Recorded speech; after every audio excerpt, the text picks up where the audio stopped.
Hebrews. This is our Prophets of Awakening. This is our Monday night class, 31st of May, 2021. We'll be talking about Deuteronomy 28 and racism later on in the class. That'll be my focus. So with that being said, I'm going to ask everybody to like, share, subscribe, and hit the notification button. And welcome. Shalom to everybody. We're going to do our moment of silence, prayer, and our songs and current events. Then we go into class. Okay. O Lord, I pray unto the Lord my God. We make our confessions, O Lord, the great and dreadful God, keeping covenant and mercy to them that love thee and to them that keep thy commandments. O Lord, righteousness belongeth unto thee, but unto us a confusion of face, as it is this day, to the men of Judah, to the inhabitants of Jerusalem, and in all Israel that are near and that are far off, through all the countries whither thou hast driven us, because of our trespass we have trespassed against thee. As it is written in the laws of Moses, all his evil has come upon us. In the land of our captivity, here in Americas, Caribbean, Great Britain, and Africa. O Lord, according to all thy righteousness, I beseech thee, that thine anger and thy fury be turned away from thy city, Jerusalem, thy people, and thy holy mountain. O Lord, hear this prayer and cause thy face to shine upon thy sanctuary and thy people for your sake. O Lord, hear this prayer and cause thy face to shine upon this sanctuary. O Lord, open thine eyes and incline thine ears to hear and behold our condition. O Lord, hear. O Lord, forgive. O Lord, hearken and do. Refer not for thine own sake, O my Lord, for thy people need you and your land very much at this hour. Please be unto you. Hallelujah. Okay, so we're going to do Psalms right quick. Okay.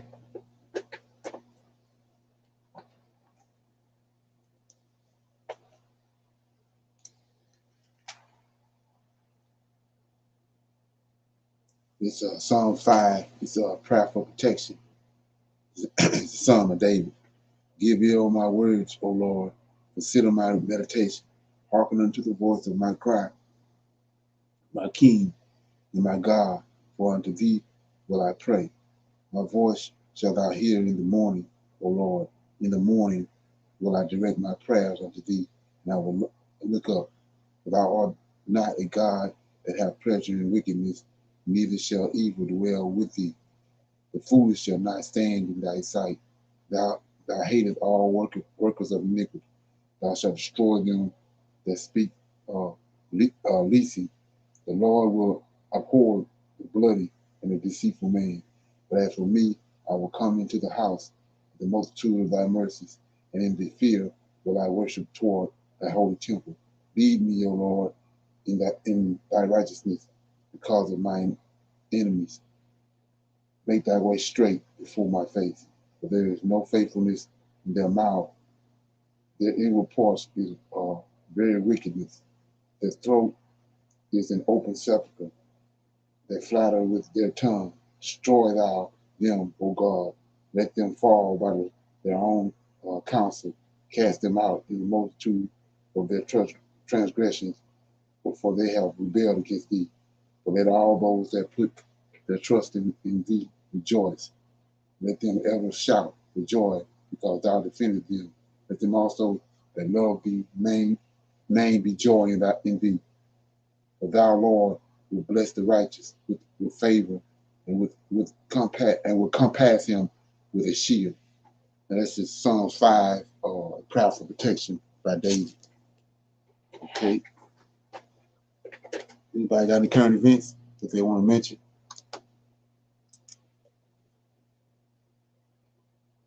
Okay.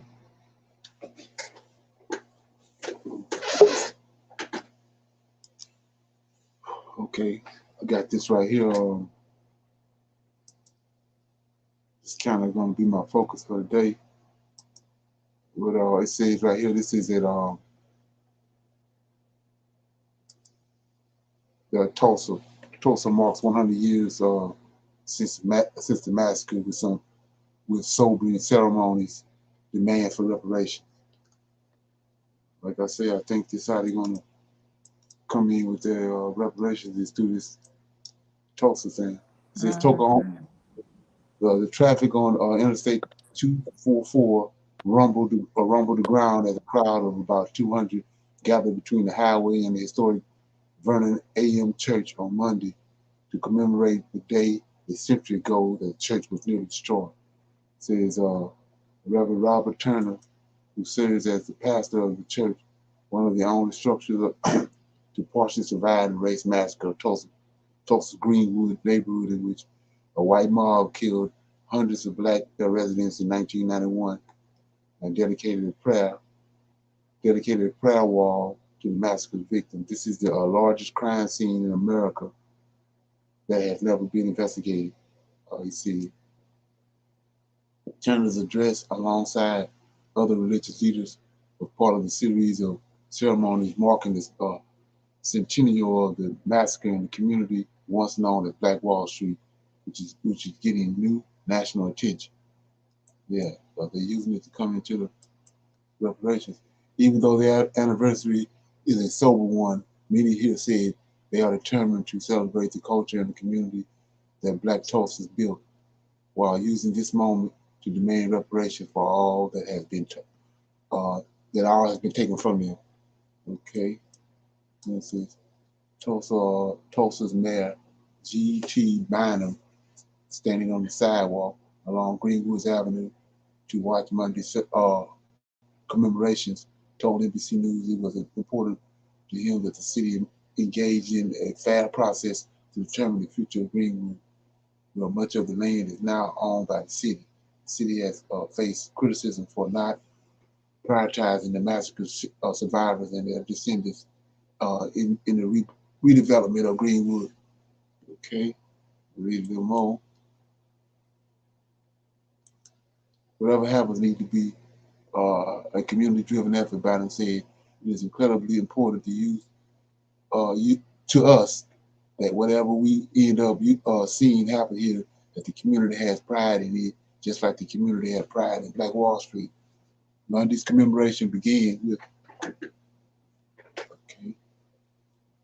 a solemn ceremony in which half of a dozen large jars, each labeled unknown, to present the victims of the massacre whose names were not recorded, were filled with a psalm by speaker and attendees.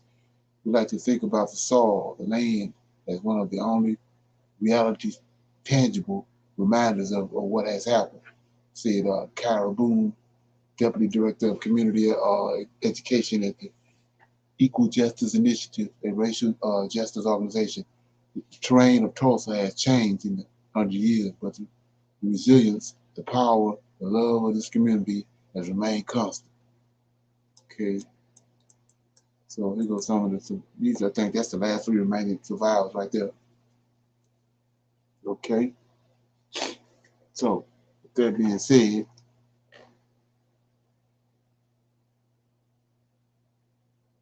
anybody got any comments on that? What they think about it?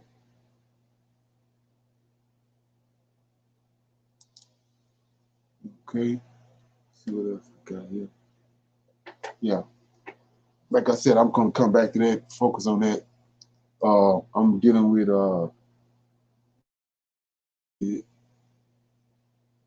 we talked about maybe a month or so ago, couple months, they had found a mountain of gold in the Congo.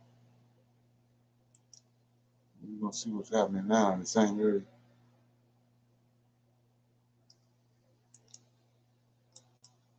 Here we go, right here.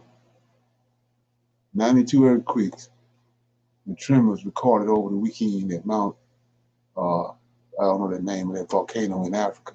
It says a volcano that erupted earlier this month experienced more activity over the weekend as scientists recorded dozens of earthquakes and tremors throughout a 24-hour period. Isn't this something? 92 earthquakes. Says Mount Nganjo volcano located in the Democratic Republic of the Congo in Africa erupted on May 23rd, killing 31 people, sparking an evacuation in the nearby city of Goma. CNN and BBC reported that one of the world's most active volcanoes had last erupted in 2002, and the incident left 250 dead and 120,000 without homes, according to BBC. Excuse me, let me get some water.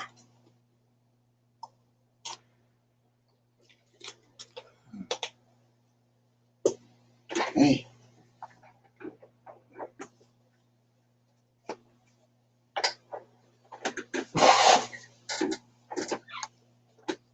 Okay, it says a week after its latest eruption, scientists have recorded 92 earthquakes and tremors at the volcano.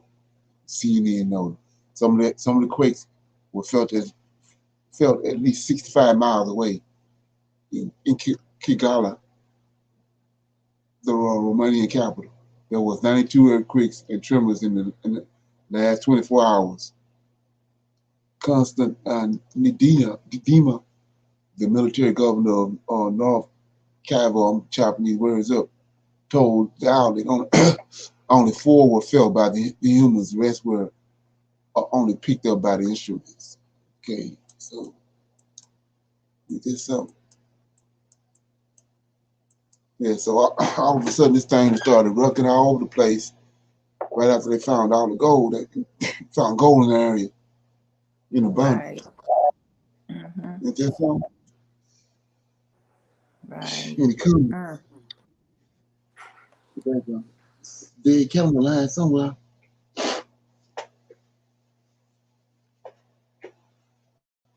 Okay, so I'm gonna play a little bit of this about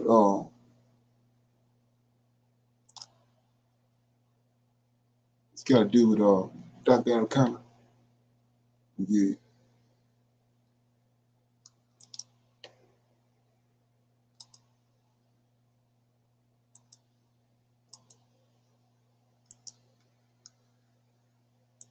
There's a lot of stuff going on. I'm just trying to keep up. We're gonna listen to what she said. As we depart this earth, we're leaving them some very strong shoulders to stand on. And for you to like, build those strong shoulders, that's 10 hours ago. We must also let them know while we may be departed, we will always have in that conversation to leave us a platform that is clear and a path that is well prepared with obvious destination and achievable destination. That conversation begins today. The question is to you, my brothers and sisters, are you ready to defend what belongs to your children and generations to come? Not because of what somebody else has done, not because what you think the African government should do, not because of what you think the rest of the world should do. We're talking about what you can do. Personal responsibility to what is wrong with our people, to what is wrong with our Africa, to why we are incapable of pushing back and fighting back just like other people, why we have allowed ourselves to continue to be exploited to no end and we still say nothing, why we continue to feel inferior for no reason whatsoever as we are the mothers and fathers of humanity. My brothers and sisters, it is a joke that we continue to be where we are today. Ours is a position of righteousness. All we got to do is stand up and speak truth to power. From whatever corner of the world you are, if you have to speak up to the school board, if you have to speak to the children in your neighborhood, if you got to speak at your church, you don't have to wait for some big political position to say you have a voice. You can bring change right around you. If you can change the children in your neighborhood to understand that mothers and fathers of humanity and that they belong to the tallest pedestal on earth, change their minds and you change our future.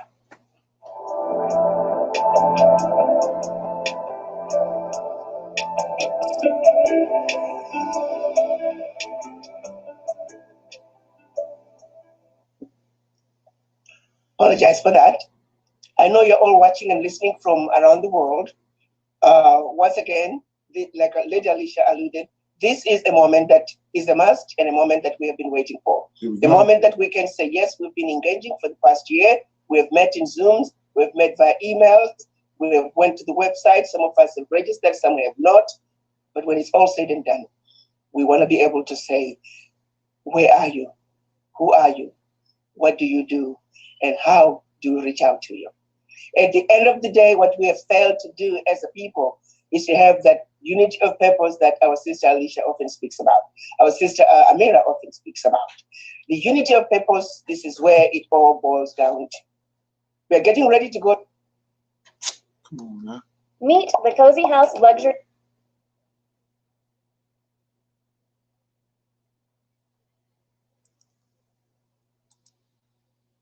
Go to Africa. Here we go. We're getting ready to go home and take what belongs to us. We're getting ready to demand that the African heads of states must give us first right of refusal for all the contracts that they deem international. So before the African heads of states can go to China and give them the first right of refusal for any opportunities, we're saying the children of Africa are now united. We're speaking with one voice. This directory is going to be the directory that the heads of states, countries, organizations, institutions are going to go to when they want to access the African diaspora. Can somebody please mute your phone? Thank you. So this directory is so important that we must have this document. This is where even the African heads of states would say, Ambassador, we would like to reach out to the diaspora, but we don't know how. Something so basic, we've been unable to do it. Well, the day is here. Some of you are not aware, $7 billion is spent on salaries to expatriates to go do work in Africa. The reason they're not getting Black people to cover those opportunities is because they're saying, we don't know how to reach Black people.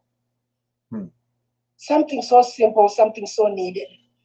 And yet, there hasn't been such a directory where we can say, as children of Africa, we must be united. We must find ourselves and talk and speak to the building of the Africa that we want. The building of the Africa that we want is our responsibility and ours alone. Taking advantage of the opportunities in Africa is our responsibility and ours alone.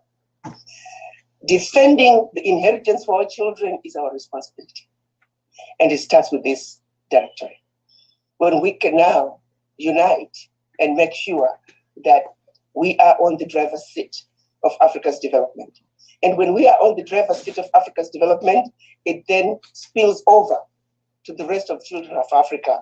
In the same manner that we were dispersed, wealth shall flow from the motherland to wherever the children of Africa are. But so you see what our conversation is. She's saying that they got it all together. So get ready. So we see the same thing happening with this push with the Tulsa riots and the Tulsa massacre that happened, how they're using it to bring reparations back to the forefront. So they lining it all up. I'm looking at any time, putting it all together. Any comments on what she was saying? What you think? Like I said, the name of that is Dr. Alcana's Questions in Africa and the Diaspora. Are you ready to defend what belongs to your children? Okay, so you're gonna watch the whole thing.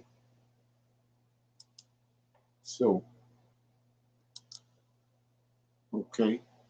So I had a little something right here I was gonna put out there before we start the class. It's just need to know information. I'm in the Book of Jubilees, and it's pertaining to like I say, it's stuff that's going on with us because the information been skewed. We ain't looking right. We not observing right. We ain't thinking right on a certain topic. So right here, I'm dealing with what happened when the Lord of hosts came in the cool of the day and he put the he made the garment for Adam and Eve to put on, right? Before that, they didn't have to be shamed because they hadn't committed no sin. But we know what happened in the garden, so then he had to get them garments to cover themselves. So I'm gonna pick it up right there. It says, I'm in Jubilees chapter. Let me see what chapter this is. Okay. 3. Jubilees chapter 3, verse 22. It says he took fig leaves, says the Lord of hosts, sewed them together, and made aprons for himself, and covered his shame. God caused the serpent, and was very angry. God cursed the serpent, and was very angry at him forever. And he was very angry with the woman, because she listened to the voice of the serpent and ate, and said to her, I will vastly multiply your sorrows and your pain. In sorrow you will bring forth children, and your master shall be your husband, and he will rule over you. To Adam also he said, because you have listened to the voice of your wife, and have eaten of the tree of which I commanded you not to eat, cursed be the ground for your sake. Thorns and thistles shall it produce for you, and you will eat your bread in the sweat of your face, until you return to the earth from whence you were taken. For the earth you are, and to the earth you will return. Notice that he's telling him right there that the ground was gonna be difficult. So it wasn't thorns and thistles before that, like we see now when we try to plant a garden. We gotta keep the weeds and thorns and all that out. But that wasn't there at first.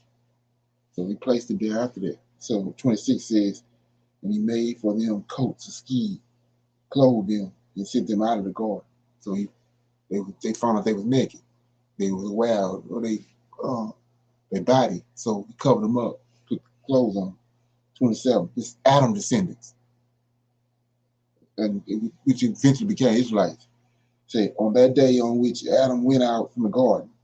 On that day on which Adam went out from the garden, he offered a sweet odor and an offering, frankincense, incense, and sweet spices, and spices in the morning with the rising of the sun from the day when he covered his shame. So this is when they started offering spices. And he doing it because Most High covered his shame for him. Okay? Keep that in mind. So on that day was closed.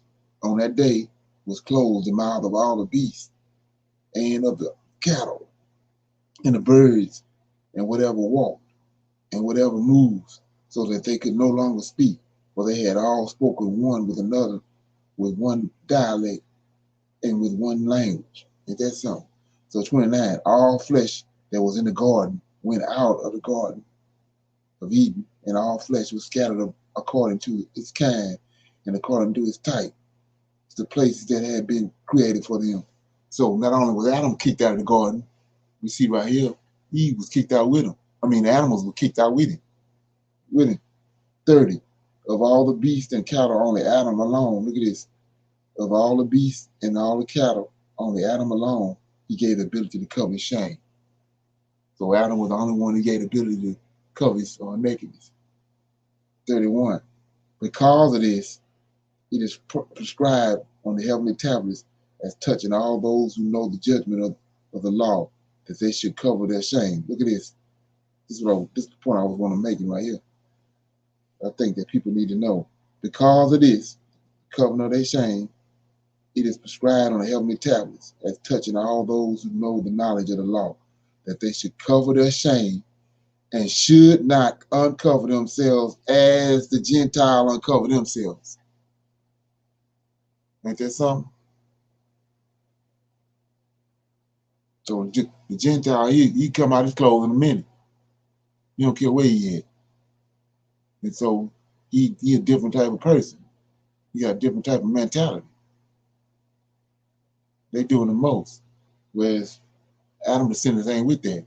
They was shown by the angels and all that, and cover themselves up and showing up the way in which you do it, and a decent way to do it. Now we can look at that and see that right now. That's the reason the way they are. And what wasn't happening is we didn't fell off into that trap when we following them when they supposed to be following us. Because of what happened, but we know what our forefathers done, and it caused the Most High to cast us off. So we've been led by servants. That's a lot of our predicament. Okay.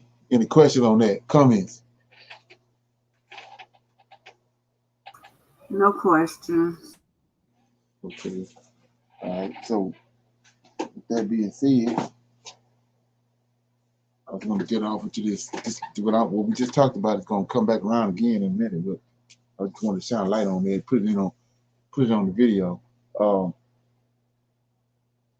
So what we're dealing with now is talk about tonight is Deuteronomy 28 and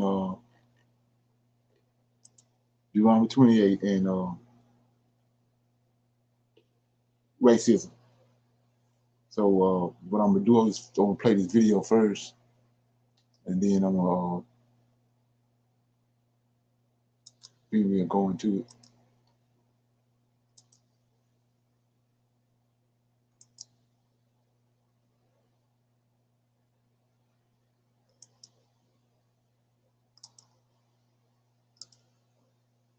Is Miss Viola Fletcher, also known, if I can, Mother Fletcher? Thank you. I don't have a mother, so thank you. Mother Fletcher is the oldest living survivor of the Tulsa race massacre. She was 7 years old when she lived through the massacre. Mother Fletcher, you are now recognized to testify.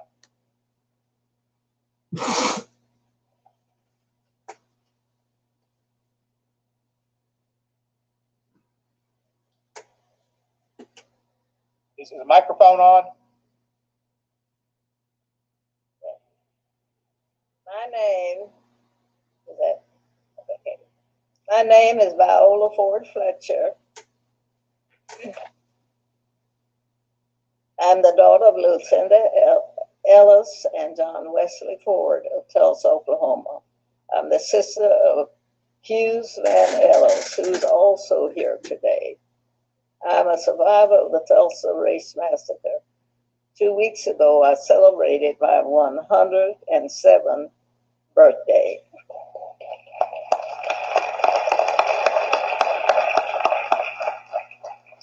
Today, I'm visiting Washington, D.C. for the first time in my life.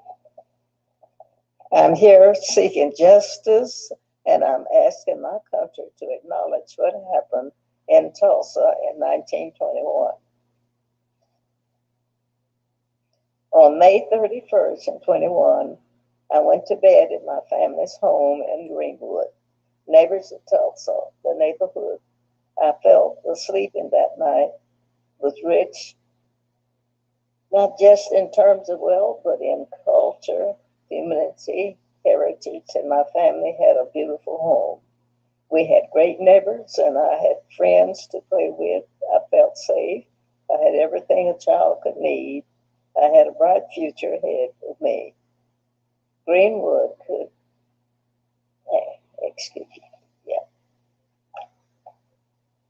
Still, Greenwood had given me the chance to truly make it in this country. Within a few hours, all of that was gone. The night of the massacre, I was awakened by my family.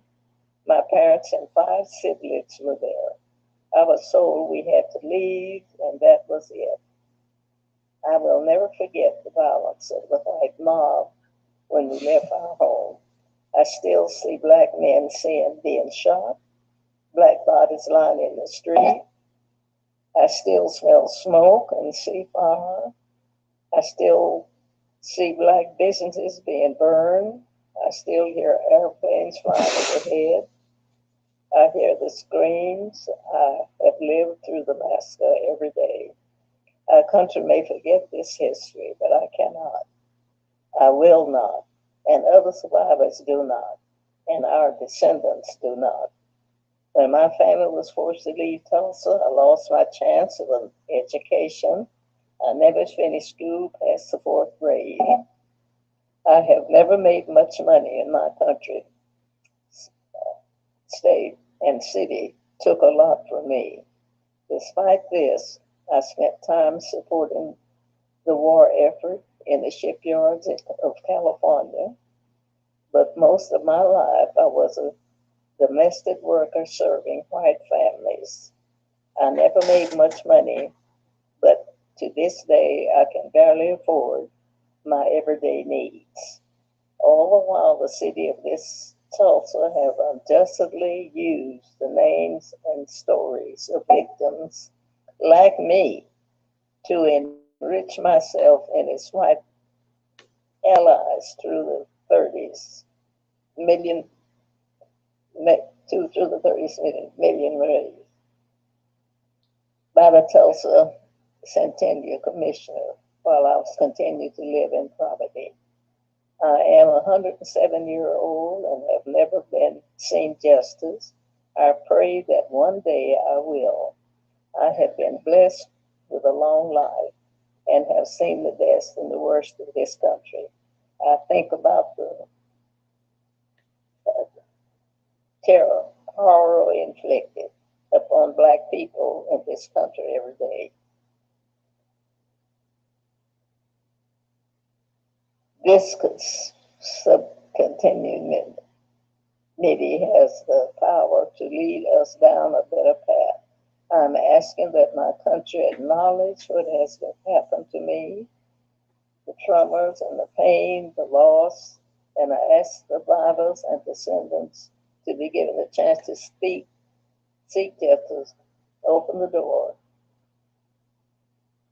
All of you know how easy it is to deny that a violent mob threatened your lives and took your property.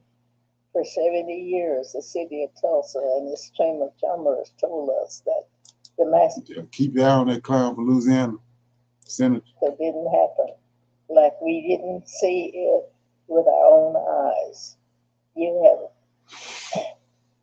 have me here right now. You see Mother Ramel, you see my brother Hugh Span Ellis. We live this history and we can't ignore it. It's our lives with us. We lost everything that day, our homes, our churches, our newspapers, our theaters, our lives. Greenwood represented all the best of what was possible for Black people in America and for all the people. No one cared about us for almost 100 years. We and our history have been forgotten, washed away. This Congress must recognize us and our history. For Black America, for the white Americans, and for all Americans, with that's some justice. Thank you. I thought it was another page.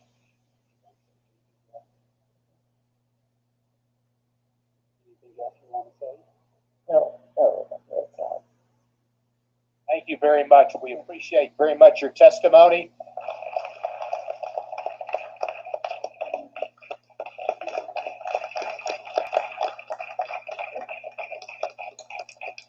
Okay. Any comments on that?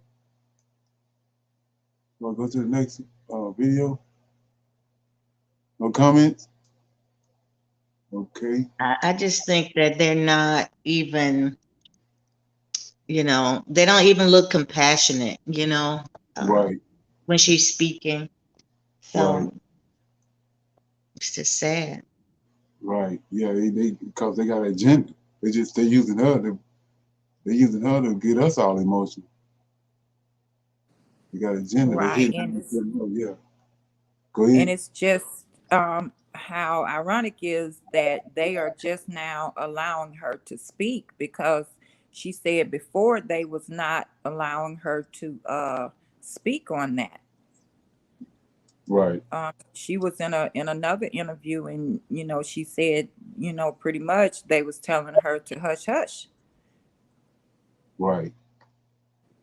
But Right. here it is now. Yeah, they're allowing her to get up there and speak. And giving her a hand clap like it's some kind of, show or something like that. And I don't get it. Like I say, I understand we're still under the curses and, things are happening to us. But again, they seem to compensate everyone else and look over all the things that has happened to us. Right. That's why our name is Deuteronomy 28 in the racism. Mm-hmm. Because it's Deuteronomy 28 told you they ain't gonna give us nothing. And then it No. said they don't care about the young or the old. Right. We're just looking at a 107-year-old woman. They can care less. Right. So, And she's saying she's just barely living even at 107. So, she has been struggling to make ends meet her whole life and right. still struggling. Right. They don't care. No, they don't. Right. So, just like I said, just like the Most High wrote it down, I had the prophets to write it down, is unfolding just like they had wrote it down. Mm-hmm. Right. Yes. So I played that right there to play this right here. This is the most recent documentary on Tulsa race riots. I'm gonna play this and then we're gonna go into the start breaking stuff down. American history, and also one of the least talked about. In the spring of 1921, an angry white mob descended upon a thriving community in Tulsa known as Black Wall Street, killing as many as 300 Black Americans and burning more than 35 city blocks. Bodies of the victims were never recovered until now. 100 years later, a dozen wooden coffins have been discovered in an unmarked grave. ABC News senior national correspondent Steve Osunsami takes a deep dive at the search for answers in a new documentary special. Take a look. Do you remember when she told you and other members of your family? Well, absolutely. Actually, I was working in Los Angeles, and I was at my desk, and the phone rings, and it's the front desk, and they said, "Well, Joy, do you know an Eldoris Makandashi?" And I'm like, "What? What about it? What you know about my grandma?" I'm about to get mad. Right. And I went out to the front desk, and there she is on the front page of the Los Angeles Times with the caption of "City's Bury Shame," and there's my grandmother. That was the first you heard about this? Of the complete story, yes. ABC News senior national correspondent Steve Osunsami is here with me now with more on this. Steve, thanks for being here and for all your reporting on this. The Tulsa massacre, it's one of the most violent attacks in American history, but also one of the least talked about. What struck you most as you set out on this search for answers? I think that's the big thing that struck me. It was not really talked about. And I will say that, I am super proud to be part of the team that is telling this story, because we are essentially shining a light on a bit of history that, as I write in the documentary, was lost in the fog of aging memories. This was a story that wasn't talked about by the Black families who it happened to, or the descendants of the white families who perpetrated this crime on this Black neighborhood about 100 years ago to the day. And for very different reasons. One group was either afraid or didn't hear the story, afraid of what would happen if they actually shared the story. And the other group was embarrassed by what happened. And so, we talk a lot, Diane, about, this racial reckoning that we hope is happening in this country. And it doesn't begin to happen until we sort of speak the truth to events like this one. And, and I also want to point out something we mentioned in this documentary. The way that this sort of became known is interesting. It happened in the 90s after the bombing of the Murrah Federal Building in Oklahoma City. There were lawmakers at the time who wanted to say that that was the greatest act of domestic terrorism in Oklahoma. And there was a Black lawmaker who stood up and said, while this was tragic, what happened in Greenwood, what happened at Black Wall Street was a greater tragedy. More people were killed. There was a loss of generational wealth.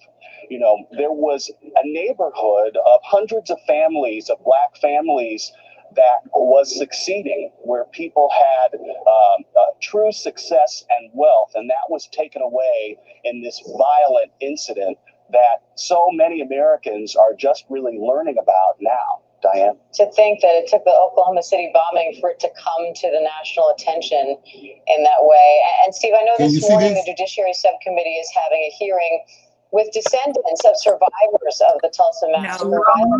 We can hear it, but can't see Can you it. see it? No, we Okay, can't see it, but we can hear it. Okay, nobody didn't say nothing. Hold up.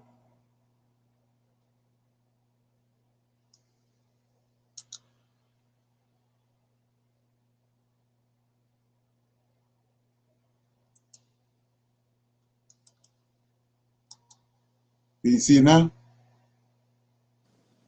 It's yes. Yes. On Capitol Hill just moments ago. I want to play a clip of that for you. My name is Viola Ford Fletcher. I'm a survivor of the Tulsa Race Massacre. 2 weeks ago, I celebrated my 107th birthday. I still see black men being shot, black bodies lying in the street. I still smell smoke and see fire.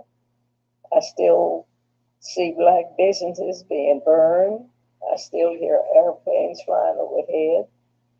I hear the screams. I have lived through the massacre every day. Our country may forget this history, but I cannot. I will not, and other survivors do not. Powerful words there from Viola Fletcher, survivor of the Tulsa massacre. Steve, I know you've talked to some of these survivors or descendants of survivors. How significant is it for them to finally be sharing their stories at this level 100 years later? Hugely significant. You know, that just really moved me. She is 107 years old and still remembers what happened as if it happened yesterday. And that's what we have heard from the different survivors and from their families who've heard these stories. You know, being able to tell this story now is hugely significant to these black families who feel like the world has forgotten what happened to Greenwood. And, you know, there was a woman who we interview in the documentary. She is the granddaughter of one of the survivors, and we played a clip from her just a second ago. Her name's Joy McConaughey. And she told me that, you know, when all of these people like myself come to town, come to Tulsa, you know, come and sort of, you know, take part in the telling of the history, that she hopes that when we leave and when we tell the story to America, that we tell it right. She kept telling me, make sure that, Steve, you tell it right. And that's really one of the goals that I and the team that worked on this have in this documentary, was making sure that we tell this story right. Because, you know, for the first time, people are hearing about the bombs that were thrown down on this black neighborhood, the destruction that happened, the generational wealth that was lost. And Diane, one very important point, the missing. This is also still a murder investigation. Up to 300 people walked out of their homes and never came back. Their bodies never recovered. There were no funerals. For a long time in Tulsa, Oklahoma, there were rumors of these mass graves. And what you ended up seeing happening is that in the black community, those rumors persisted. No one knew for sure, but they were rumors. And what you heard in the rest of the city is that, oh, there's no way that can be true. Those rumors were confirmed with the discovery of these bodies. Not only did they find 12 coffins, but they also, according to the scientists who were conducting the dig, found what looked like stair steps in the mass grave that allowed you to get down to other graves. They're still continuing their search. In the next week or two, there's another dig. We plan to follow that to see what they find. But I got to tell you, when they found those bodies, it confirmed a lot of suspicions that many people had across Tulsa, and really began sort of telling the truth about what happened in Tulsa.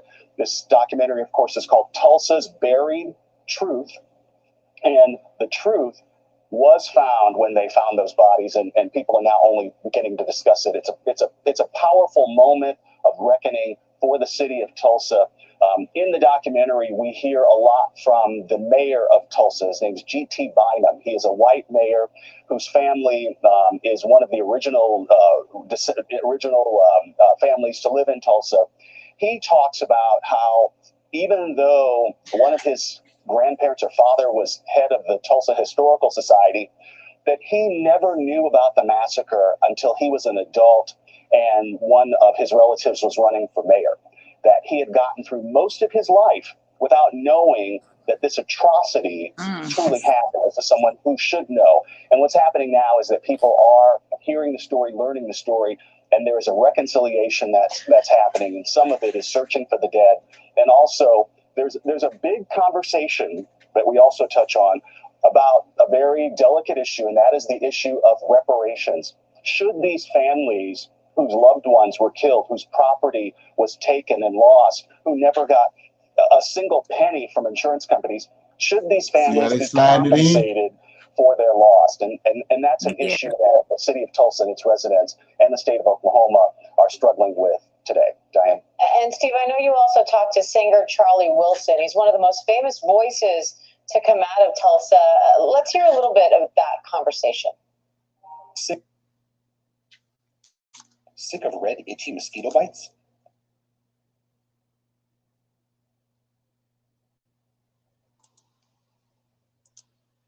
Singer Charlie Wilson is one of Tulsa's most famous sons, and today he's talking about it. He's the lead singer of the Gap Band, who sold millions of records and named themselves after Greenwood. The initials GAP stand for the streets of Greenwood, Archer, and Pine that lead into the neighborhood. We decided to take on that name because we knew we was going to go all over the world. At least I did. I knew we was going to go all over the world, and we'd have to talk about that. When the band was touring in the 1980s, he says they tried to share the story of the massacre while they were promoting their albums. Well, people were just kind of looking at us like, are you sure? I've never heard this story before. So, I mean, even that we told the story a lot of times, nobody really responded to it because they just never heard of the story because it was forbidden to talk about. So Steve, explain a little bit, why was it so important to Charlie Wilson to spread this story, to get this message out there? And what's being done now to ensure that schools, for example, are now telling this story in history classes? So Charlie Wilson, who is the lead singer of the Gap Band, was born and raised in Tulsa. They named their band after the streets that border into the neighborhood, Greenwood, Archer, and Pine. Charlie Wilson has been wanting to tell the story that he shared with us for a very long time. And he tells the story of someone very close to him, a woman from his childhood who survived the massacre, who shared details of what happened to her and begged him, because she was so afraid of what could happen to her if her story was told, she begged him not to tell the story until she died. She died a few years ago. He is now telling her story. He shares it with us. We share it with you. In terms of education, there is a movement now to try and share the story of the massacre in public education, in particular in Oklahoma, but it's running into some roadblocks. There is a bit of concern from the governor of Oklahoma that the school curriculum shouldn't be sharing history lessons that make a significant population feel guilty for that history. And so there's a fight ongoing about how best to share the story of the massacre, the Tulsa massacre from 1921 in public schools in the state of Oklahoma. A lot of people, of course, who feel that the story needs to be told plainly and honestly. So, I will say, though, that despite that fight, there is a movement now, as we are talking about reconciliation in America, of understanding what happened and sharing the stories. Hollywood is now sharing the story of the Tulsa Race Massacre in the series Watchmen, Lovecraft Country, our documentary special. Here, of course, there are a number of other efforts, too, that are trying to tell the story. Essentially, the word is getting out, and people are understanding and learning what happened. And for many, it's the first time. Diane. And Steve, after all of your reporting on this, what do you hope viewers take away from this documentary special? I I want viewers to know that it's not over, that there are families who are still struggling with the loss of their loved ones. There is something about having a loved one taken away from your family violently and having this mystery that lasts for so long that is really tough on a family and very difficult. They're building a new history center in Tulsa to celebrate the survivors and to honor the legacy of the people who were killed. I think that's important. But I think that the biggest takeaway, I think, is that, and I'm going to paraphrase the mayor of Tulsa, who essentially said that a government or society, when it's dealing with an awful happening, can take a couple different approaches to how they reconcile that happening. One is to ignore it, to rewrite the history, to bury it in the past. The other is to acknowledge it up front, speak the truth about it, and then begin the healing process of moving on. It is Okay. Any comments on that? Anybody got any comments? I think it's amazing after 100 years, they are just saying that they're, gonna investigate, the mass graves, right? Okay. I know it had to be brought up before, so it just make you wonder, and it really make you believe they just kept sweeping it under the rug. Right. When they're talking about reparations, they're saying they don't know where to begin, right?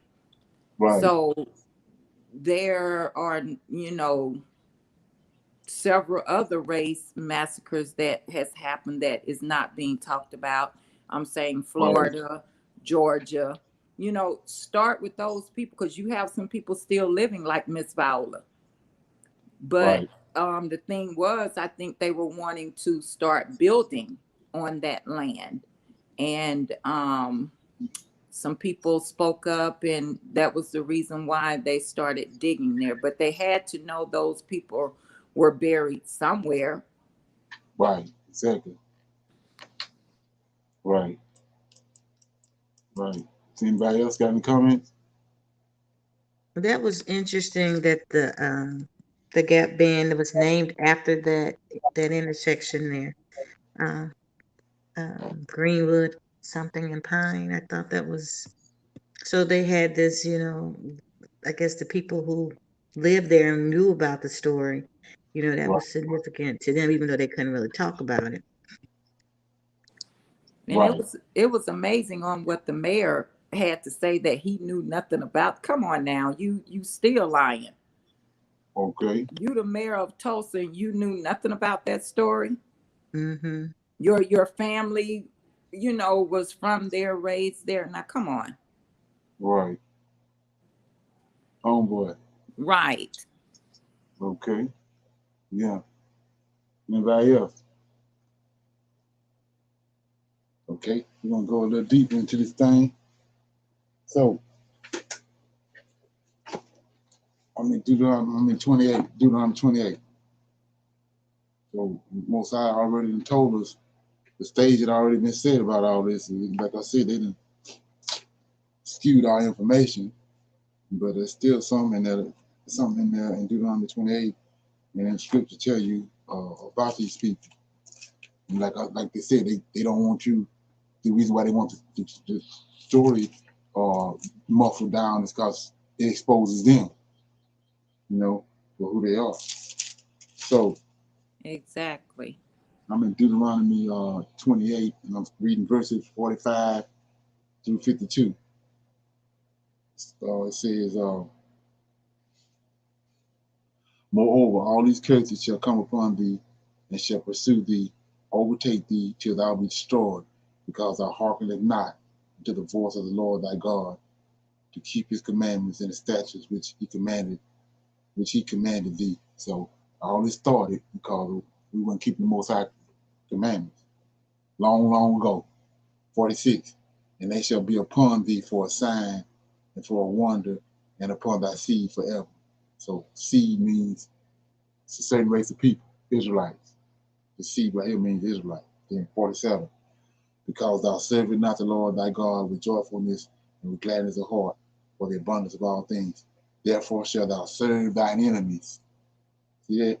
Therefore thou serve thy enemies, which the Lord shall send upon thee in hunger and in thirst and in nakedness and in want of all things. And he shall put a yoke of iron upon thy neck, and he shall destroy thee.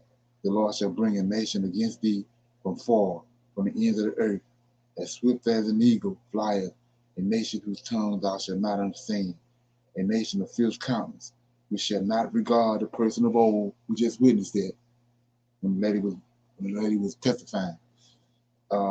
Which shall not regard the person of old, nor show favor to the young.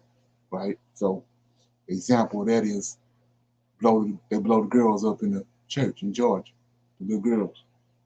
So 51, and he shall eat the fruit of thy cattle and the fruit of thy land until thou be destroyed, which also shall not leave thee neither corn, wine, oil, or the increase of thy king, or thy flocks, or thy sheep, until he have destroyed thee. And he shall besiege thee in all thy gates. He shall besiege thee in all thy gates until he have, until thy high fence walls come down wherein thou trusted throughout all thy land.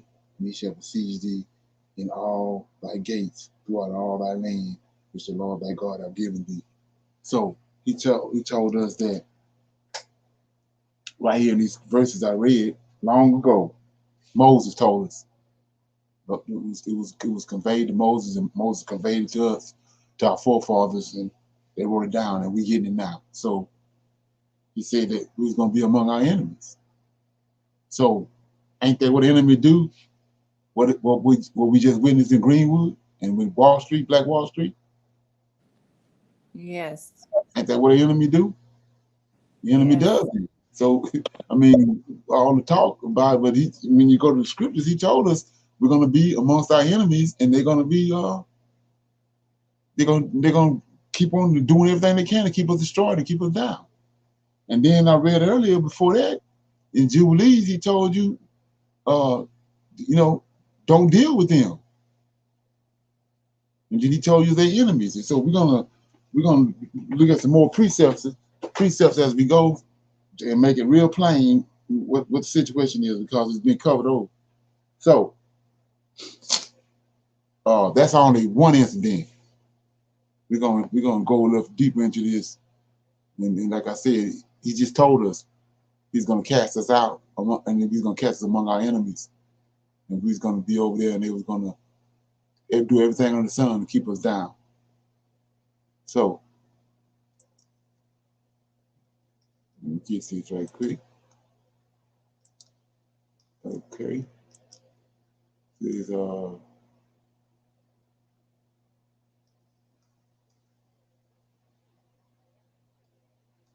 bad.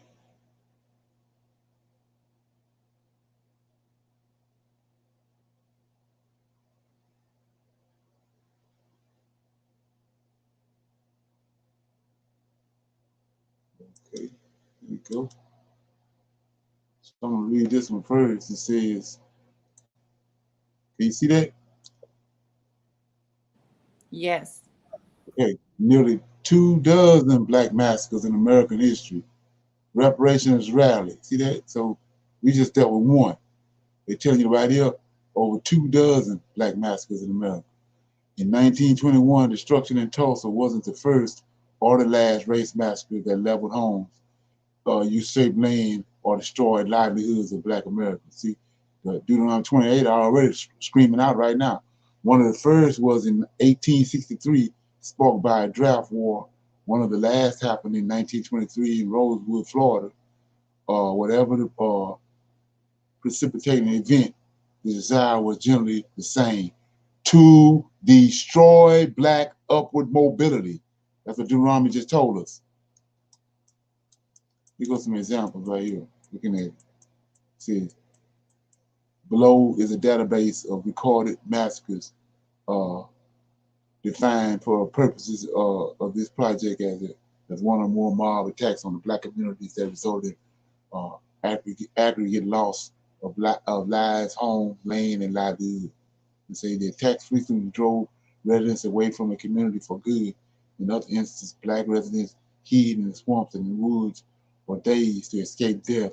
Others tried to rebuild their towns' former glory, but failed with little or no assistance from the surrounding communities or government. So see that. So like I said before, what you gotta look at is these you know they got these it's something else going on with them. You know, like I said before, you got to go back to what I keep on saying over and over again. That this lie was set up back with Noah's sons. Talking about Noah, three sons he had three sons, Ham, Shem, and Japheth. These people right here is Japheth.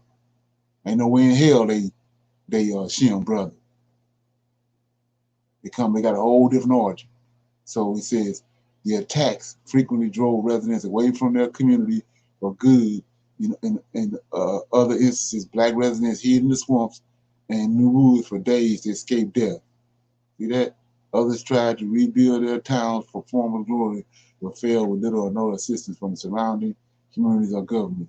One of the most frequently used justifications for attack, the rumor that African American males, see that? African American males had assaulted a white woman.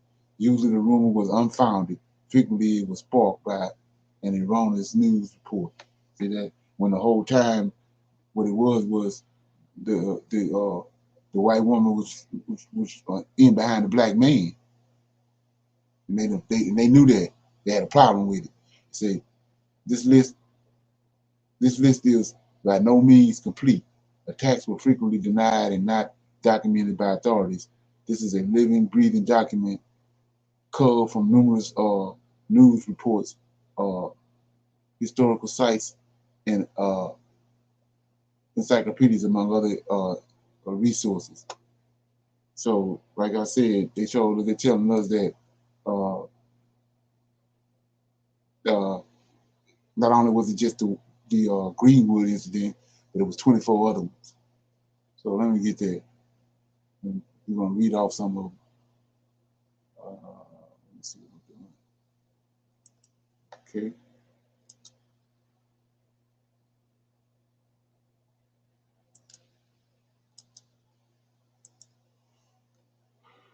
Okay.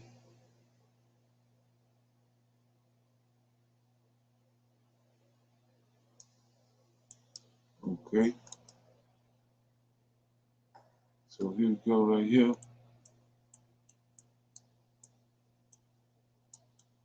Here we go right here. So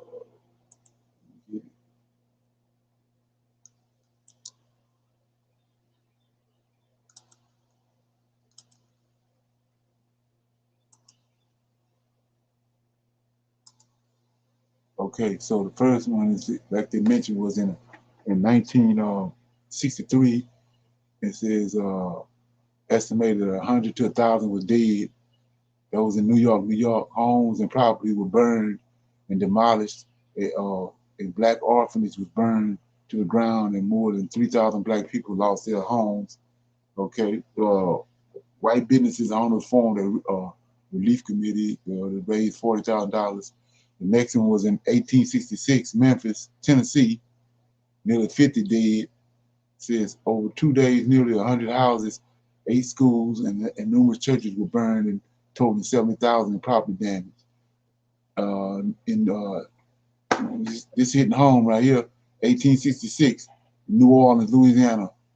That's why I told you to watch the guy's countenance when the lady was talking, the congressman from Louisiana. They bad down here. So it says estimate of 34 to 50 dead.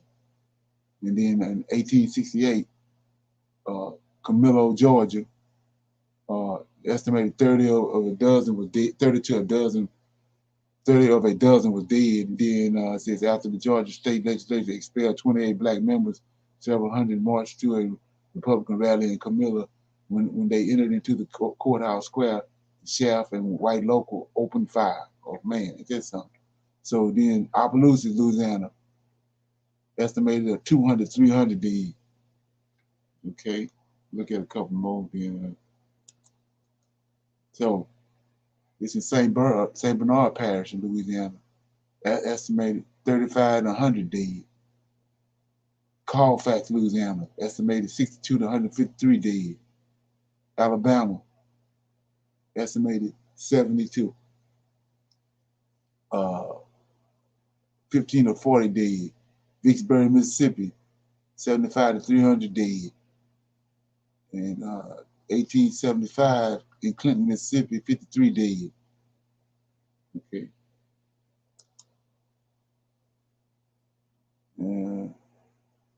Got Slocum, Texas, Springfield, Illinois, Atlanta, Georgia, estimated 100 dead. More than 1,000 black-owned businesses and homes were set on fire and destroyed. Wilmington, North Carolina, from 14 to 300 dead. Black-owned newspapers destroyed. Thibodeau, Louisiana, 240 wounded and missing. So Chicago, Elaine, Arkansas, Washington, D.C., that's the capital. Oakey, Florida, East St. Louis. Choco's home, we know that one. Rosewood in Florida. So you see this been happening all over the place. And so like I said, I read, let me get this right quick. So we see this been happening over and over again, but it was already written in concrete in Deuteronomy 28. He said he's going amongst our enemies. So like I said before, he don't say if it was Japhet was Noah's son, he would have said you're gonna go amongst your brother, and your brother gonna do all this. So we see right there, Japhet ain't none of Noah's son. That's a lot. So anyway, so we see what these people countless is and what they've been doing over and over and over again. So like I said, you gotta get the foundation laid before you can even start trying to deal with it. Because we see right here, the information been skewed. So let me do something right quick. Let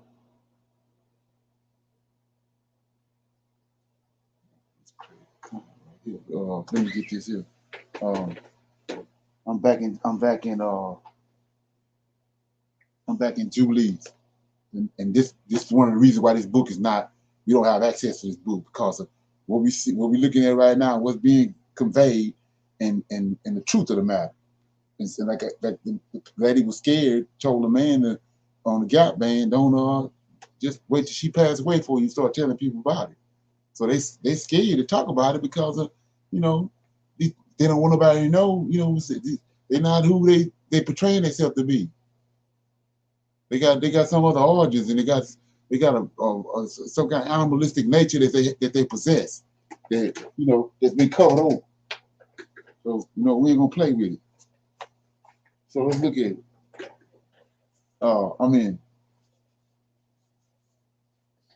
Jubilees. Okay, let me get that right quick.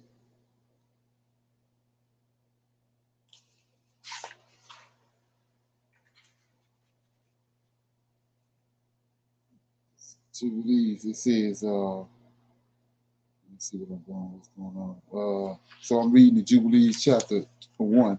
I'm starting at verse 8. 8 and 9 says, and they will eat and be satisfied, and they will turn to strange gods, talk about the Israelites, and the gods that cannot deliver them from any of their tribulation, and this shall be heard for a witness against them. So let's look at what he's saying. He said that they're going to serve other gods, but those gods not going to be able to deliver them. And that's going to be a witness against them. So he's telling you right there, you're going to be dealing with an idol because he ain't going to be able to deliver you. So 9, they will forget all my commandments, even all that I command them, and they will walk in the ways of the Gentiles. That's who just committed all these atrocities right here. Europeans, Gentiles. See that? We're gonna lay it out. They will forget all my commandments, even all that I command them, and they will walk in the ways of the Gentiles, and after their uncleanliness. See that? Everything we just saw is unclean and wicked as hell. He says, and after their shame, and I will serve their gods. See that? Not no son. You're gonna serve their gods, their idols. And these will prove to be an offense and a tribulation and a sickness and a trap. Come on, you can't even fumble with that. So we're gonna keep going. Many will perish and they will be taken captive and will fall into the hands of the enemy. See that? The Gentiles. Because they have forsaken my laws and my commandments and thy festivals of my covenant and my Sabbaths and my holy place, which I have made holy for myself in their presence, and my tabernacle, my sanctuary, which I have made holy for myself in the midst of the land, and that I should set my name on it, that it shall reside there. This ain't in the New Testament. They running to Matthew, Mark, Luke, and John, and Romans and all that. This ain't in there. So 11, they will make themselves high places and places of worship and graven images. Each will worship graven images of his own making. See that? Nothing about no son. Thus they will go astray. They will sacrifice their children to demons and to all errors of their heart. See that? All errors of their heart. Ain't nothing they doing is right. 12, I will send witnesses to them that I may testify against them, but they will not hear. They will kill the witnesses. They will persecute those who seek the law, and they will abolish and change everything in the law. There we go, right there. So as to work evil before my eyes. 13, I will hide my face. Let me read that again. I will hide my face. I will deliver them into the hands of the Gentiles. See that? You don't say nothing about no son. Nothing about coming out in the open nowhere and laying over, putting no mud spittle on nobody's eyes and they blind and open their eyes up. He says, I will hide my face from them. I will deliver them into the hands of the Gentiles, where we at right now. We looking at what the Gentiles doing right here. Right. They will be captured like prey. See that? We looking dead at it. They will be captured like prey. Ain't that how they got us on the West Coast? With nets? Yes. They will capture. They will be captured like prey for their eating. See, let me read that again because we ain't registering. They will be captured like prey for their eating. I will remove them from out of the land, and I will scatter them among the Gentiles. Let's look at who the Gentiles are, because they've been fumbling with it. Okay. Let's explain all 24 dozen of those massacres right here. So it says, let's look who the Gentiles are. Genesis chapter 10. It says, verse 2, the sons of Japhet, Gomer, Magog, Midian, Javan, Tubal, Meshach, Tyrus, the sons of Gomer, Ashkenazi, Rephath, Tamagog, the sons of Javan, Elisha, Tarshish, Kittim, Dedom. By these are the isles of the Gentiles, divided in the lands, everyone after his tongue, after their families and their nations. So how in the hell is that Shem's brother? We know exactly who the Gentiles are. Like I said, ain't no way in hell they Shem brother. When we're looking at their characteristics, we're looking at it right now. It's right here. It's recorded. So let's keep going. Okay. I mean, so Most High made it, Lord of Hosts made it plain who the Gentile is. And that's where we at right now, amongst the Gentile. And he tells us that the Gentile is our enemy, not our brother, but our enemy. Mr. Curry. Okay, so let me go to page, I read that. Okay, 19. So here we go right here. I'm in chapter 30 of Jubilees. I'm gonna read that. I'm gonna read chapter 30 and break it down, and then we're gonna do some. I'm gonna open up with a question, because this right here is profound. Chapter 30 and what book? Jubilees. Okay, so I'm gonna start reading. You know, yeah. So it says, this is extra. What this is? This is just something. This something extra. It says, in the first year of the 6 weeks, he went up to Salem, to east of Shechem, in the 4th month, and he went in peace. Shechem, the son of Hamor the Hivite, the prince of the land, carried off Dinah. So in case you don't know what's going on, this is when these Shechemites, okay, I might not be saying the name right, but they defiled Jacob's daughter. Jacob had one daughter. He had 12 sons, one daughter, Deniah. And while they was in the land, one of these people, one of these Shechemites, whatever you call them, raped Dana. Like the same way these folks doing. They ain't no chimps, or they ain't no kin to Shem. And no. So it says, the Havite, the prince of the land carried off Dana, the daughter of Jacob, into the house, and he had sex with her and defiled her. She was a little girl, a child, 12 years old. So what do that remind you of? That's remind you what the serpent did in the garden. That's who these people is. Cain descendants. Like I said, the Most High said, get male and female of all flesh, and put on the ark. So this same Japhet right here raped Noah's wife. That's how you got Canaan. We ain't gonna fumble with it. And now we see 24 atrocities that we just seen what they did all over America in different countries to Shem descendants. So verse 2, he begged his father and his brother that she might be given him as a wife. He raped her first. Now he comes to the brothers asking them to let him marry her. When the way to marry a person is to ask her hand in marriage, then to enter into her and marry her. You already raped her. That's out. So 3 says, Jacob and his sons, we going somewhere. This big. Jacob and his sons were very angry because of the men of Shechem, and they had defiled Deniah, their sister. They spoke to them while planning evil acts and dealt deceitfully with them and tricked them. We just see that right here on all 24 accounts of what we just looked at. They did the exact same thing right here. 4, Simon and Levi came unexpectedly to Shechem and executed judgment. Watch this now. See, they got you thinking this not righteous. Simeon, and Levi came unexpectedly to Shechem and executed judgment on all the men. Look at this, all the men of Shechem, and killed all the men whom they had found in it. They did not leave. It's the only way to deal with them. See, and this is what the Most High tell us. They did not leave a single one remaining in it. They killed all in a hand-to-hand battle because they had dishonored their sister Deniah. Right. Let it not again be done from now on that a daughter of Israel be defiled. Judgment is ordained in heaven against them. Look at it. It's against these. Check this out. These people right here. These wicked ass people right here. He says, let it not again be done from now on that a daughter of this ain't Matthew or Mark, Luke, or John talking.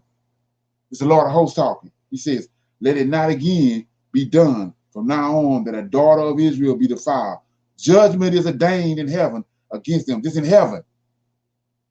The kingdom is a kingdom above us that's controlling everything. He said, in that kingdom in heaven, he says, judgment is ordained in heaven against them that they should destroy all the men of Shechem, the Shechemites, with the sword, because they have committed shame in Israel. Look at this. The Lord delivered them into the hands of the sons of, it's the Lord of hosts, delivered them into the hands of the sons of Jacob, that they might exterminate them with the sword and execute judgment on them, that it might not again be done in Israel, that a virgin of Israel should be defiled. Now here we go. We're going all in. If there is any man in Israel who wishes to give, look at this. If there is any man in Israel who wishes to give his daughter or his sister to any man who is of the offspring of the Gentiles, he shall surely die. See that? So what they got us doing, we doing total opposite. And then you wonder why we get shot down in the streets. He says, if any man in Israel who wishes to give his daughter to his or his sister to any man who is of the offspring of the Gentile, he shall surely die. They shall stone him. See that? For he has committed shame in Israel. They shall burn the woman with fire because she has dishonored the name of the house of her father, and she shall be rooted out in Israel. So this is what I'm talking about right here. This the Lord of hosts talking. So now I told you, when we get ready to go back, you can run up there sideways, thinking it's one way, and get your top knocked off. Because the Most High ain't going for it. Everything that gave us over here is the opposite. And then so when the Most High bring his prophets and bring his people, the ones he awakened, they thinking you looking at them like they crazy. But this is how the Most High talk. And this is why he conveyed to us as Israelites. This is why this book not in there. So he says, do not let an adulteress and let no unclean be found in Israel throughout all the days of the generations of earth. For Israel is holy to the Lord. And every man who has defiled it shall surely die. They shall stone him. If it has been ordained or written, like I said, Matthew, Mark, Luke, and John talk about everything but this. Say, for it has been ordained and written in the heavenly tablets regarding all the offspring of Israel. He who defiles it shall surely die. He shall be killed by stoning. There is no limit of days. So, because of 2021 don't mean nothing. He says, there is no limit of days for the law. There is no remission or no atonement. Can't go atone for it. Can't go get no ram and a he-goat and a turtle dove and a pigeon and get out of this. There's no remission and no atonement. The man who has defiled his daughter shall be rooted out for every corner of all Israel, because he has given of his daughter's offspring to Moloch, a pagan god, or to worship, which involved burning of the child alive and committing impurities and defile his child. Moses commanded the children of Israel and exhorted them not to give their daughters to the Gentiles. He can't. The average person, they can't handle that. He said, and exhort them not to give. This Lord host telling them this, give them their daughters to the Gentiles, and not to take for their sons any of the daughters of the Gentiles, for this is an abomination before the Lord. Right?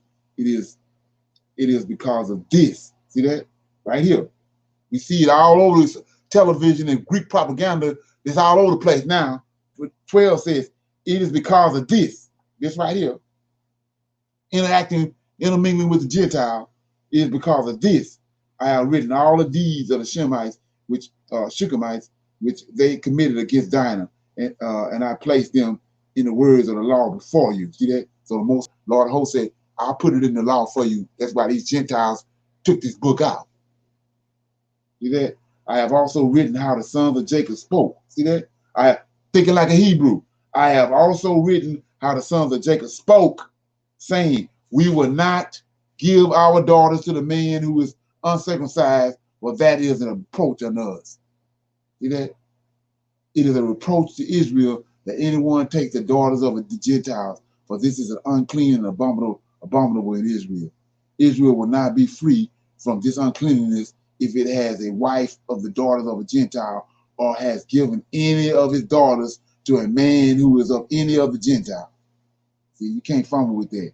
There will be, look at this. Now you want to know what's happening to this. This is a double whammy. We already got the curses on us. So look what he say right here.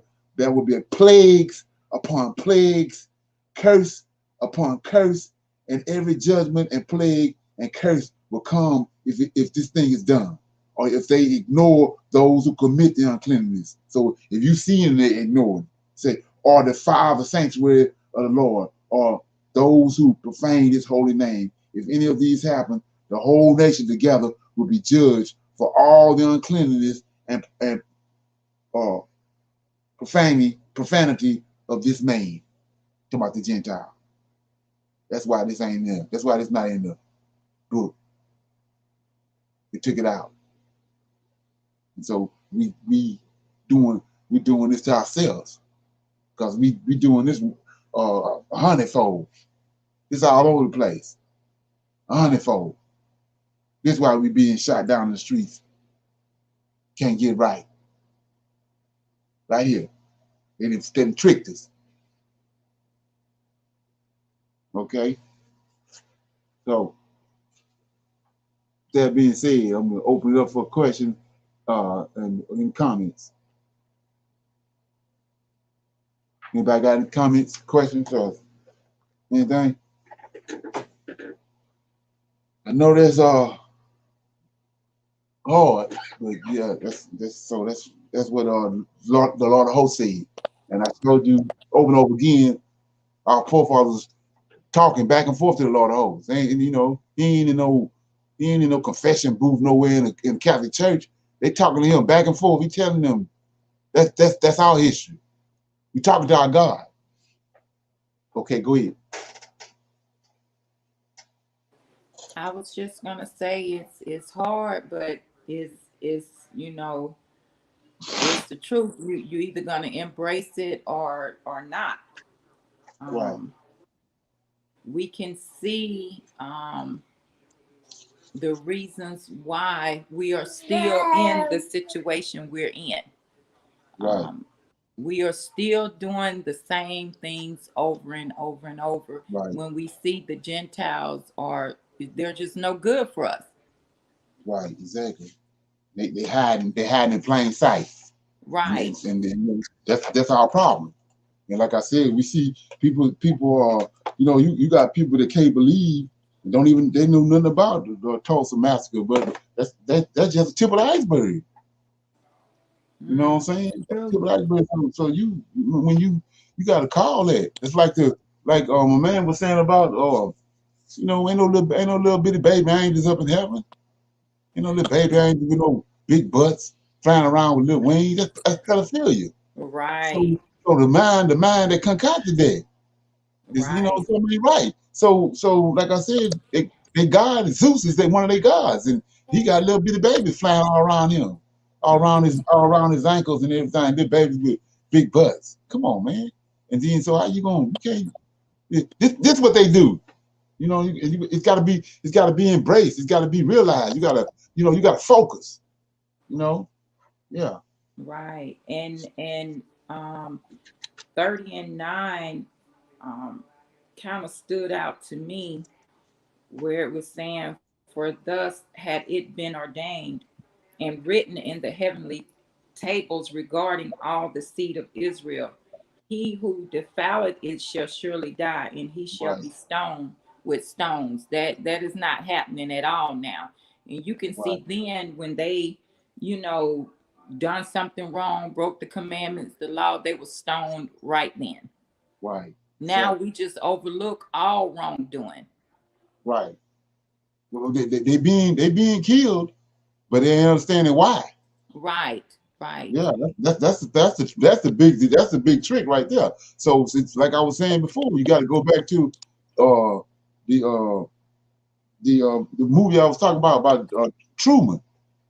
That's what 95% of Israelites did. Even the ones that think they're awakened. You're in a Truman show. You're in a Truman show and don't even know it. Yeah. So anybody else got any comments on what we just talked about or what they just heard? Okay. I want to add something else to that. It's let me get it. I thought since I was already here dealing with the Gentiles, I was gonna put this in there too because it's a glitch where people ain't dealing with it because like I said, they took the hard facts and the information that the Most High conveyed to us that we had to live by. They took that out when they concocted the New Testament. So Jubilees, right quick. Let me read this. This chapter 24. And I'm start reading it Let me see.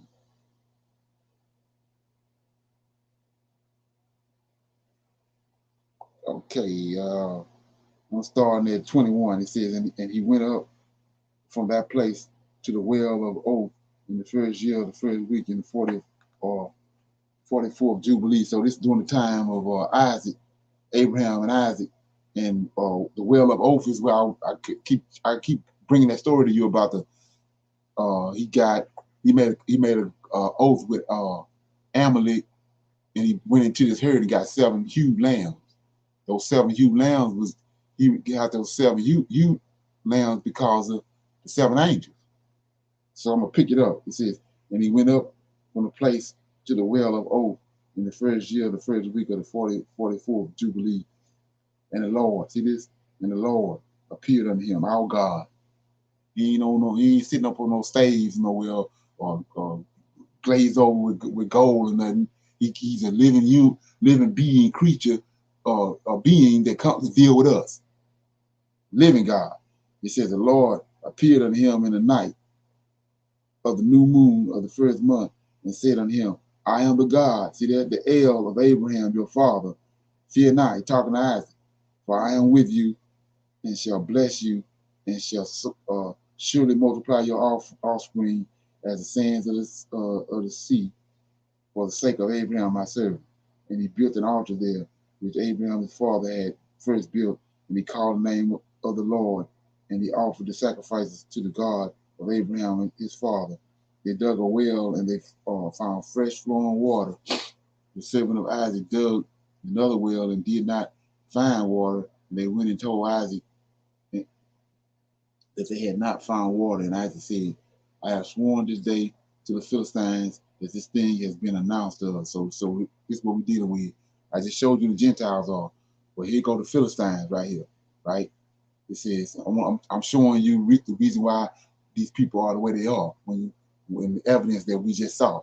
Those 25 cases where they just totally annihilated stuff, killed folks all over the place. So it says, and he called the name of the place the Well of Oath, because there he had sworn to Amalek and to Ahaz, his friend, and also to Fiskar, who was the commander of his host. Isaac knew that they had, look at this, these 3 characters right here. Isaac knew that they did, Isaac knew that day that he had sworn to them under pressure to make peace with them. So they strong-armed him. So 28, on that day, after Isaac figured out they had strong-armed him, on that day, Isaac cursed the Philistines. Look at this. He cursed the Philistines and said, cursed be the Philistines to the day of wrath and indignation from among the nations. My God, make them a disdain and a curse and an object of anger and indignation in the hands of the Gentiles. See that? It's that other element. The Philistines is merged with the Gentiles. They always talking about the Edomite merged with the Gentile, Edom. But he says right here, this Isaac talking, an object of anger and indignation in the hands of the Gentile sinners and in the hands of Kitchen. See that? So I showed, let's look at that. So we see where it says Kitchen, we're going to walk the dog on this. So let's go to back to Genesis chapter 10. And I read you the sons of Japhet. And in verse 4, it says, the sons of Javan, Tarshish, Kitchen. See that? Kitchen is the Romans, the 4th beast. But let's look at, you got to go a little deeper. Go to Deuteronomy Chapter 2. Deuteronomy Chapter 2. When you get to Deuteronomy Chapter 2, we see, I go to this chapter all the time.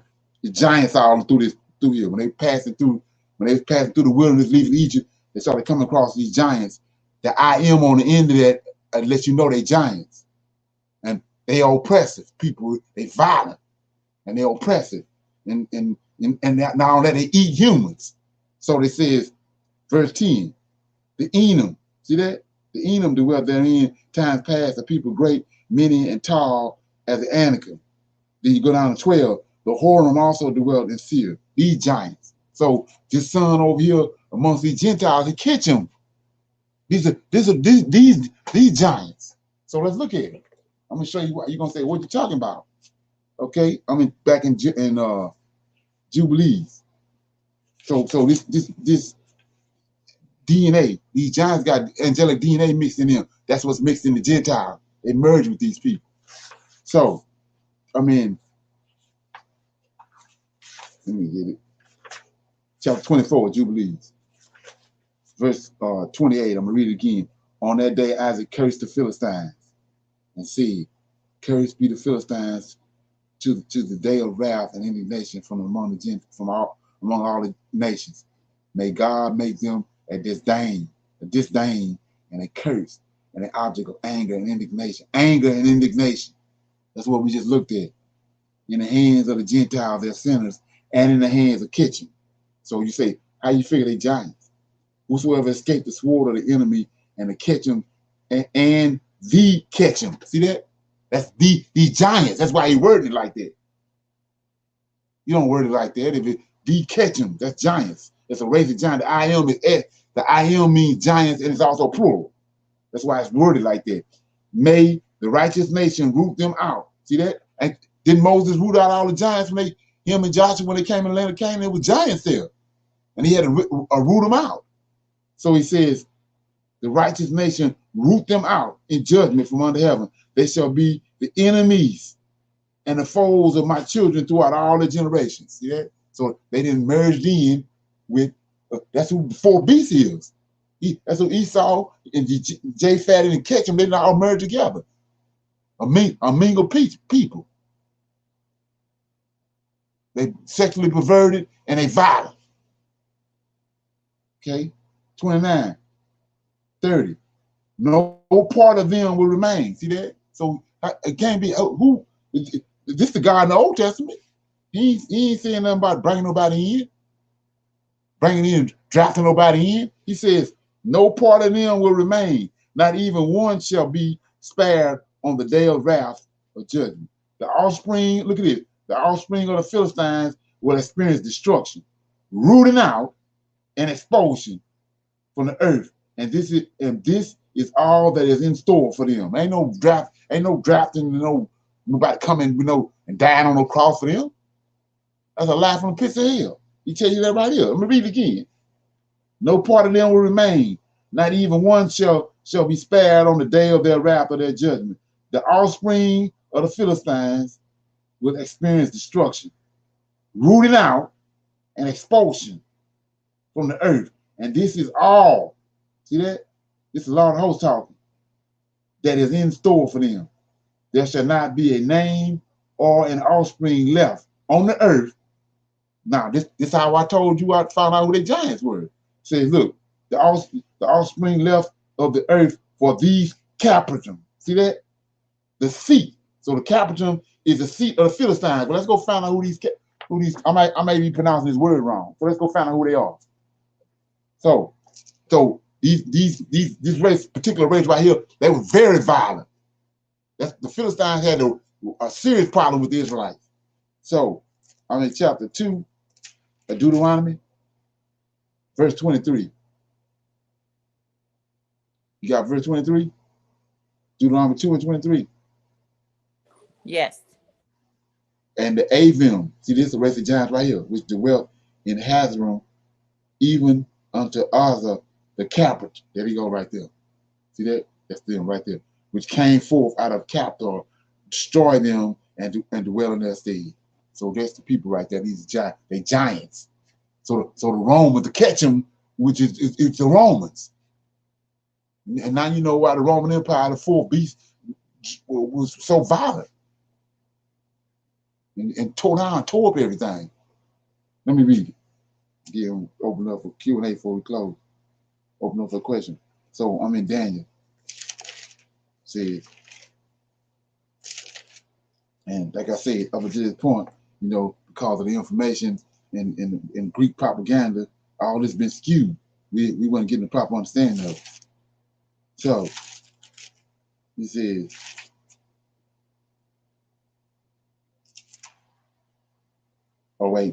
chapter 7, Daniel, verse 19. Then I would know the truth of the fourth beast. That's the Romans. Catch him, which was diverse from all the others, exceedingly dreadful. See that? Whose teeth were of iron and nails of brass, which devour, break in pieces, stomp the residue with his feet. Ain't that what we just saw? In all 24 cases? Come on. That's the characteristics.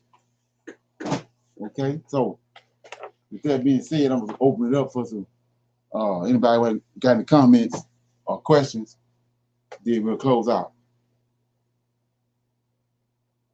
Anybody got anything?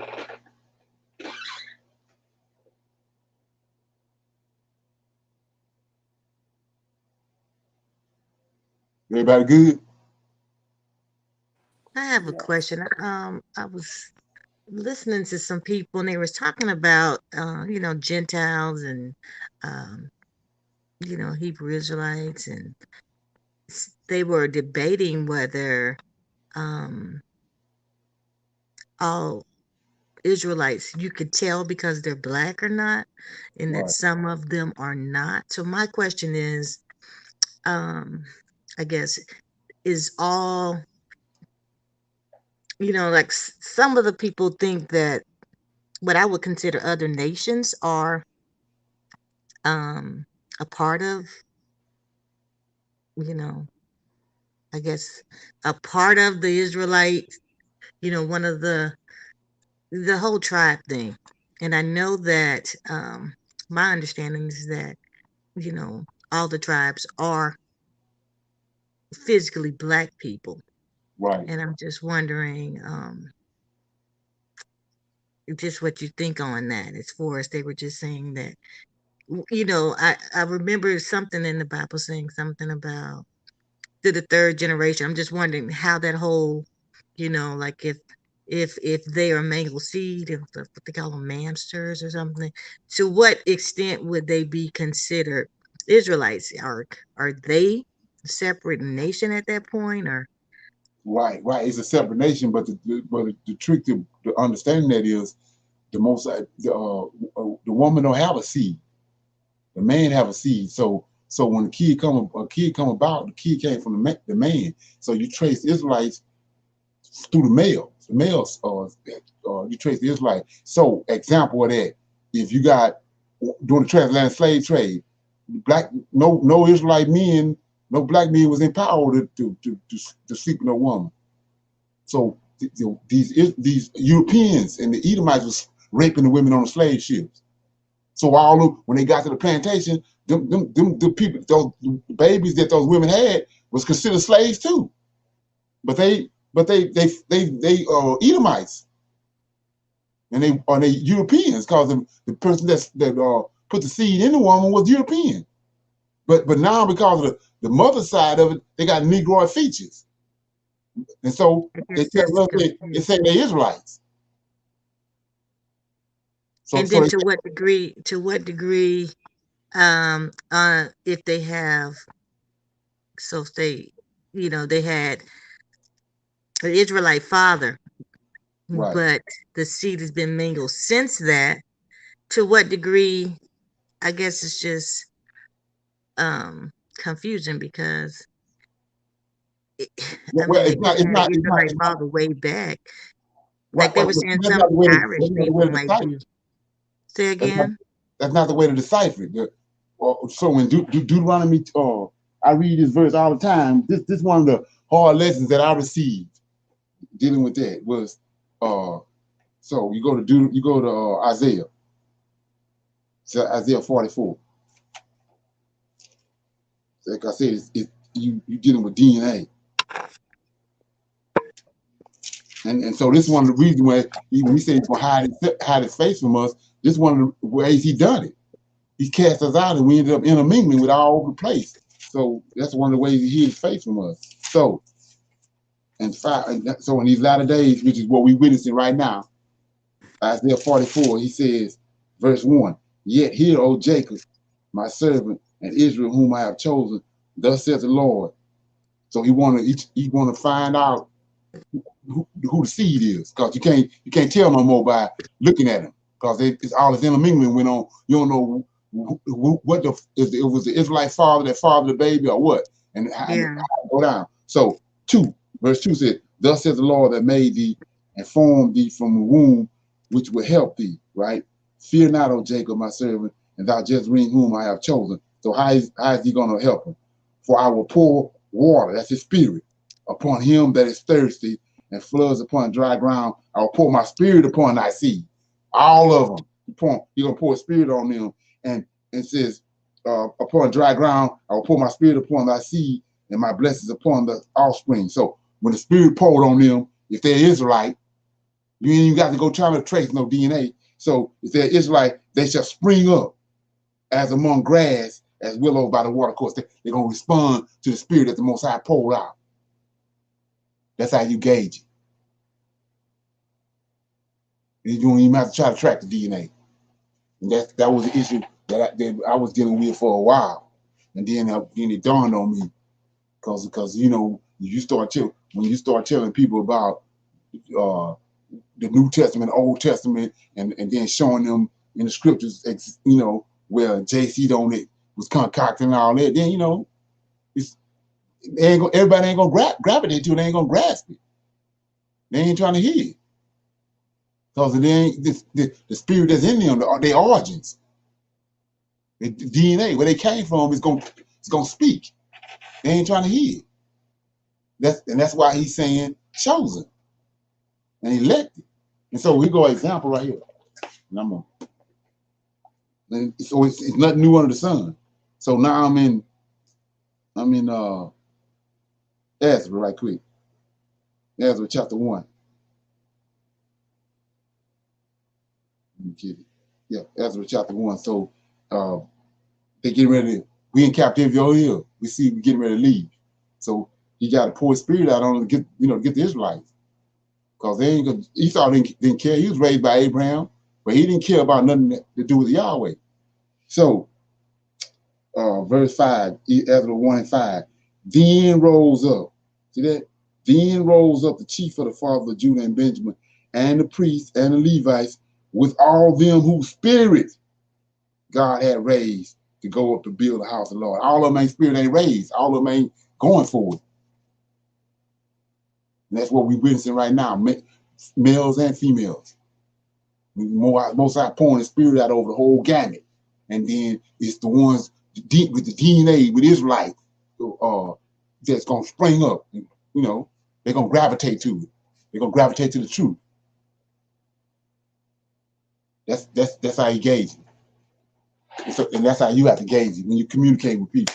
You taking their countenance out, and you seeing how they dealing with what you telling them. You know, and like I said, everybody they don't care about these things. We're at the very end. If you're an Israelite and you got any kind of Israelite DNA or counters on you, you're gonna respond one way or another to what's going on, because nothing else really matters. You gotta maintain yourself and to live, but what matters is what Yahweh is doing, because he's regathering his people. You know, and that's how you gauge it. So well, I guess in that regards, so they could have the appearance of another nation, is what you're saying. Right. We can't tell no more now. In the very beginning, like you were saying, Jacob was Abraham was Negroid, woolly hair, brown skin. Isaac, Jacob 4 wives, woolly hair, brown skin.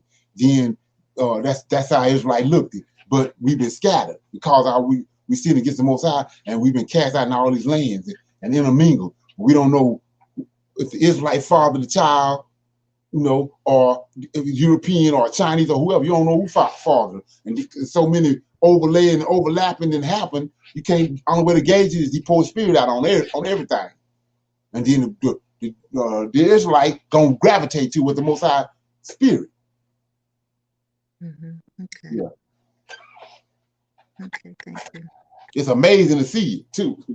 Everybody, it ain't for everybody. Shalom. Okay. Hey, that what you just read, Isaiah 44. Yeah. Verse 2. Yeah. Are we predestined from the womb? Well, you could say it in a way we are, but it's about like I said, it's about you having Israelite DNA, and then when the Most High Spirit is poured out upon you, you make a decision. Because you got a lot of people like that as soon as they hear the information, it registers, but a lot of them don't deal with it. Right. Because of the status quo, they don't deal with it. But then the ones with the zeal and the zest for the Most High, they respond to it and they gravitate to it and latch on to it. Right, because he said, "What I made you and formed you in the womb." Right. And now we woke up and we know who the Lord of Hosts is. Right. But everybody can't comprehend who the Lord of Hosts. Right. And then some do, but they go back and let somebody else water it back down for them. Right. Yeah. So that's what that is. And so we at the very end. The Most High is they talk about being regathered. We're being regathered right now. What's going on with this? With this God that He gave us? They gave us another God. So we being singled out now because of the understanding of who He is being brought back to the forefront. And so either you're gonna deal with it or you're not. That's where we at.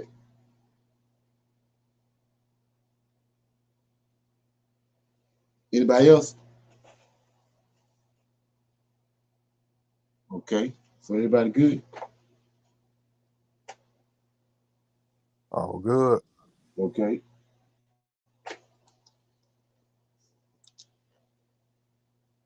Okay. So I'll see y'all Wednesday at 7:00.